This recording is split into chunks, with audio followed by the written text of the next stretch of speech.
कमलनाथ जी की सरकार में किस तरह से बंदरबाट हुई, किस तरह से रेत माफिया हो, चाहे मिलावट माफिया हो, चाहे ट्रांसफर माफिया हो, इन सभी माफियाओं ने जिस तरह से षड्यंत्र पूर्वक उगाही की और वो हिस्सा जब ऊपर तक गया तो आप देखिए 3 महीने की कमलनाथ जी की सरकार के बाद जब ईडी का छापा पड़ा तो 281 करोड़ जब्त हुए, जिसका कनेक्शन सीधे सोनिया गांधी जी के खास अहमद पटेल जी तक पहुंचा था। हम सभी लोग जानते हैं, हम सबने इस विषय पर चर्चा भी की थी। लेकिन देखिए कुल मिलाकर के बात वहीं आ जाती है कि जनहित की जितनी भी योजनाएं भारतीय जनता पार्टी चला रही थी, चाहे कन्यादान योजना हो, चाहे किसान सम्मान निधि भी कमलनाथ जी ने बांटने नहीं दी, या दूसरी जो भी विषय है संबल योजना है, इन सभी को बंद कर दिया और बेरोजगारी भत्ते के नाम पे ढोर चराने के लिए युवाओं को कह दिया। कहीं ना कहीं मध्य प्रदेश की जनता में आक्रोश था और हम सब जानते हैं कि आक्रोश था। और ये बात यहां सिद्ध होती है कि 3 महीने के बाद जब आम जन कमलनाथ जी की सरकार से प्रश्न करने लगी तो इन्हीं के प्रवक्ता 3 महीने के लिए अंडरग्राउंड हो गए थे। इनके पास जवाब नहीं था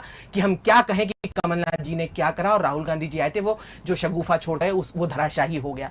तो देखिए चाहे कांग्रेस के मंत्री हों, चाहे विधायक हों, चाहे कार्यकर्ता हों, सभी लोग खुले आम मीडिया पर आरोप लगा रहे थे, चाहे उमंग सिंगार जी हों, चाहे गोविंद सिंह जी हों, चाहे लक्ष्मण सिंह जी हों, या जितने भी नेता हैं, सभी कह रहे थे कि हिस्सा ऊपर तक जा रहा है साहब, ब्लैकमेलर काम कर रहा है और किस तरह से माफियाओं को संरक्षण हो रहा है, ये हम तो कह ही रहे थे।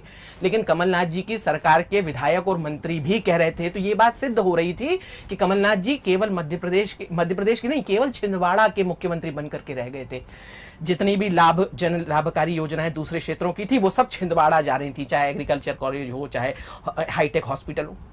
दुर्भाग्यपूर्ण यह है कि मध्य प्रदेश में दौरे थे ही नहीं, मध्य प्रदेश के लोगों से मिलना जुलना हो ही नहीं रहा था। लोकसभा का चुनाव आया तभी वो छिंदवाड़ा से नहीं निकले, केवल नकुलनाथ जी को जिताने में उन्होंने पूरा समय लगाया। स्वाभाविक है, ज्योतिरादित्य जी को जिस तरह से दरकिनार किया गया, वो लगातार कहते रहे कि काम नहीं हो रहा है, काम नहीं हो रहा है।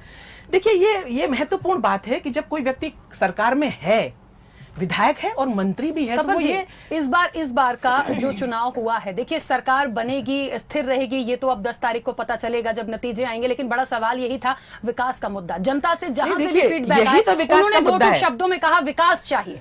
यही तो विकास का मुद्दा है कि आप कहकर क्या आए और क्या करने में जुट गए। जनता जो है वो आहत हो गई। स्वाभाविक है कि भाई अगर कोई काम हो रहा है तो क्या मूर्ख है विधायक या मंत्री कि वो अपना क्षेत्र छोड़ेगा या अपनी सीट छोड़ेगा? वो तो स्वाभाविक है कि उसने तभी छोड़ा ना जब उसको लगा कि उसके क्षेत्र की जनता उससे जवाब मांग रही है उसको, और उन्होंने कह दिया सड़क पे आ जाओ। वो सड़क पे आ गए, सरकार सड़क पे आ गई। अब हम सड़क पर हैं, 10 तारीख को निर्णय हो जाएगा। ठीक है, वापस आती हूँ। संदेश जी आप